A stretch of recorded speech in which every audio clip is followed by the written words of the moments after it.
اللهم رب هذه الدعوة التامة والصلاة القائمة آت محمدا الوسيلة والفضيلة وابعثه اللهم مقاما محمودا الذي وعدته.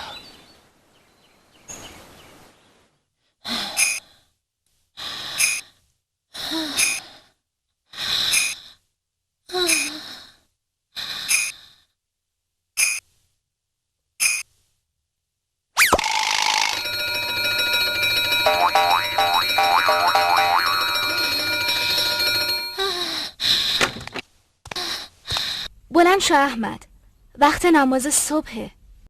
مادر، من نمیتونم نماز بخونم. پسرم چرا نمیتونی؟ خب نمیتونم توی این هوای سرد وضو بگیرم، سرما شدیده.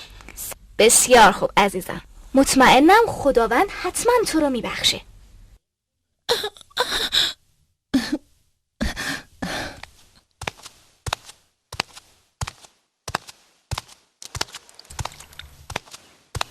احمد هنوز بیدار نشده است؟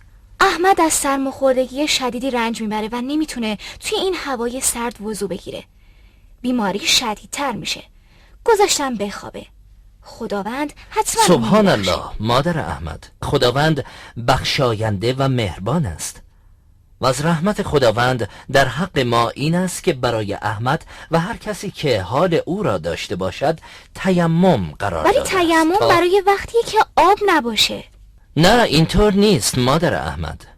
تیمم برای وقتی است که آب نباشد یا استفاده از آن سخت باشد، مانند ترس از بیماری یا کم بودن آب در مسافرت.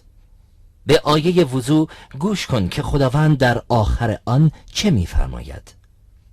و اگر بیمارید یا در سفرید یا یکی از شما از قضای حاجت آمد یا با زنان آمیزش کرده اید و آب نیافته اید، پس بر خاکی پاک تیمم کنید و صورت و دستهایتان را مسح نمایید.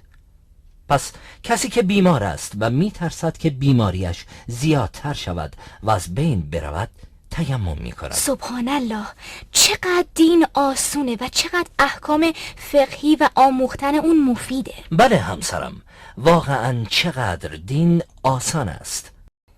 خدا خیرت بده پدر. اما چطوری تیمم کنم؟ خاک از کجا بیارم؟ پسرم، پیامبر صلی الله علیه و آله و سلم می‌فرماید زمین برای من سجدگاه و پاک قرار داده شده است. پسرم با من بیا برویم نزد این خاک پاک. احمد، میدانی چگونه تیمم کنی؟ نه، بلد نیستم چجوری تیمم کنم پدر.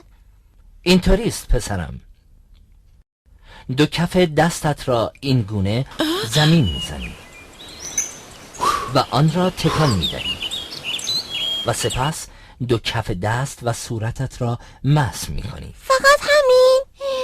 چقدر آسونه. درسته، چقدر آسان است و چقدر دین ما آسان است پسرم.